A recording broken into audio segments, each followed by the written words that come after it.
Hi friends, how are you? Today I'm going to be talking about some of the books that I've read. So I did a video previously where I talked about the books that I had read a little while back. And so now I'm going to do another one. But if you want to check out that first video, just click here and you can go to it. Anyway, so as you know, I love reading. It's one of my favorite things to do. So let's just talk about the books. The first book that I read is called The Witness Wore Red, which is hard for me to say. True story, when I was younger I had to go to speech therapy because I could not say my R's correctly. So this is a tricky one for me. The Witness Wore Red. The 19th Wife Who Brought Polygamous Cult Leaders to Justice by Rebecca Musser. And she was the wife of not Warren Jeffs, but his father. So she was the 19th wife, and she sort of escaped from the polygamous cult and was part of the investigations and things and testified against them all. And sort of, like they said, brought justice to the cult leaders. Anyway, this book was really interesting. Well, parts of it were hard to read because learning kind of about the FLDS, the fundamental Latter-day Saints, fundamentalist Mormons, was kind of challenging because there was quite a lot of abuse, both physical and spiritual and mental and sexual abuse against a lot of the children and especially the young women who were essentially kind of sold into slavery, really, or would become these wives and property of these older men. So that was challenging to read about, but it was interesting to kind of find out more about that community and that culture and how, and I guess the more I read, the more I could understand why many of these women, if that's all you've ever known and that's all you've ever grown up knowing, why it would be challenging to leave, and especially if you're taught that this is God's will for you to get married and be a part of this culture. So I can understand how that was challenging. But the book was interesting. It talked kind of, the beginning of the book I liked better when it was talking more about the culture and her time growing up and living in this community. That was interesting. The actual parts where she's testifying in the trial, I thought that was a bit boring, especially because I knew how it all ended. And so that was not as interesting to me. Anyway, but yes, so I guess I was going through kind of a polygamy phase, and when I read this book and I watched a bunch of documentaries on Netflix and things, which were pretty interesting. That was that one. I don't know if I would recommend it. I guess if you're interested, this is interesting. If you're interested, this is interesting. I guess that's true of anything. Anyway, so yeah, there we go. Book number 1. The second book that I read was called The Tao of Martha, My Year of Living, or Why I'm Never Getting All That Glitter Off the Dog. And this is by Jen Lancaster, who is one of my favorite authors. So she was a blogger back kind of in the beginning of when blogs sort of became popular, and she has written tons and tons of books. Let me see if this says how many she's written, if it has a list of the number of books that anyway, she's written quite a few, and I've read almost all of them, and they are stories about her life with her husband and her dogs, and kind of her approach to things.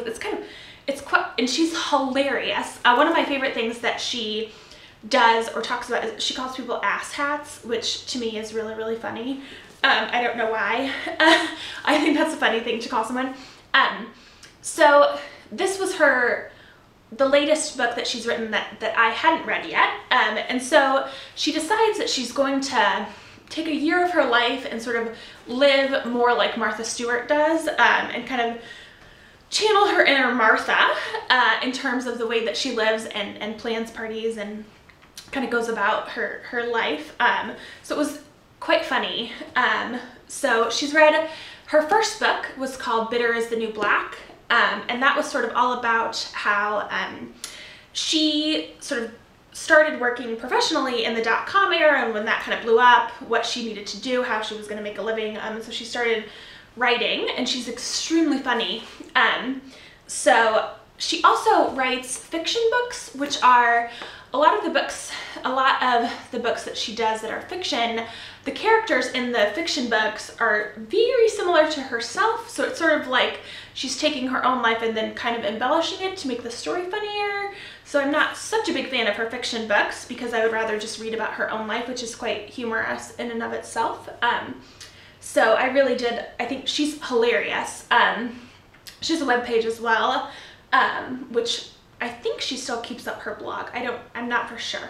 Or if she just writes them all into her books now. But she's quite funny. And I'll have a link to this book along with her webpage and also all the books that I am talking about this time down below if you want to check them out. But I would definitely recommend reading any of her books, especially the nonfiction ones, because they're quick reads and they're extremely funny. So this one was good. But yeah, so she sort of has a collection of animals and dogs and cats, and the show has kind of funny anecdotes. So if you read along through all of her books, you kind of watch the transformation of her going from being unemployed, you know, and working temporary jobs to sort of buying her first home and getting married, and you know, now she's extremely successful. So it's very, very good. I liked it. I'm a big fan of her. Anyway, and she's from Illinois, so she actually lives in the suburbs of Chicago, and so I'm tempted to go and meet her. She says one of her good friends now actually was a fan, and sort of, I guess, not that stalking is funny, but she kind of did email her every day, and then they did become friends. So that's my secret goal, is that I can become friends with Jenny Lancaster. But yes, very, very funny. I would totally recommend this book or any of her books, but read them in order. If you're gonna read one of the ones about her life, start at the beginning, like start with Bitter is the New Black, and then go from there. So quite good, very, very good. Liked it. The last book that I have completed reading, that sounds very formal, completed reading. I don't have a copy of it because I lent it to mom or something, I don't know where it is, but I read Gone Girl. So, you know, the one with the movie and whatever. And I hadn't seen the movie because I am a big fan of reading the book first and then seeing the movie, or maybe not even seeing the movie. But there was quite this big fuss over the movie, and so I kind of knew what was going on. You know, like the wife gets murdered or she disappears, she's gone, and then the husband is accused, but, you know, because it's a movie, it can't be that simple. If it's a big Hollywood story, it can't be that simple that, okay, the husband did it. Anyway, Ben Affleck's in the movie. He's quite the looker. Anyway, but the book was really, really good, and I took it with me to Rome, and it was a good vacation book to read on the plane and, you know, kind of like during some downtime, because it was quite interesting. And I liked that each of the chapters, so one chapter would be told from the husband's point of view, and then the next chapter would be told from the wife's point of view, and I like books that kind of switch it up like that. I've read several books that go in that format. So the book was broken into 3 parts, and the first part of the book, you know, you think you're totally on the one character side, you're like, oh my gosh, you know, this is how it's going. And then in the second part of the book, you think it kind of switches, so you think, oh well, this person's the good guy and that person's the bad guy, and then in the end it kind of all comes together, and it was quite there's quite a twist in there that I was not expecting, and I don't really know if I liked the ending of the book or not. I don't know if I'm really happy with how it turned out. It almost seems like there could be more to the story. It wasn't one of those where they had neatly wrapped it all up, which I'm glad about, because that's kind of a cop-out. It's like, oh, and then, you know, everything's all hunky-dory at the end, but I don't know if the ending, ooh, excuse me, ooh, I'm gonna sneeze. I'm not really sure if I liked the ending, but I did enjoy the book, and so I am tempted now to see the movie. It should probably be coming out on video, or whatnot, or maybe it'll be on Netflix soon so I can watch it. But yes, I liked it. So yeah, so those are the books that I have been reading lately, or I finished reading. So I haven't quite picked a new one, because since coming home from Rome, which, by the way, not to keep name dropping, oh, I went to Rome, but if you want to watch any of those videos, I have video, if you want to click here, these are the videos. If you don't want to watch me talk, if you just want to look at all the beautiful pictures, then click here. Here's a playlist of all of those.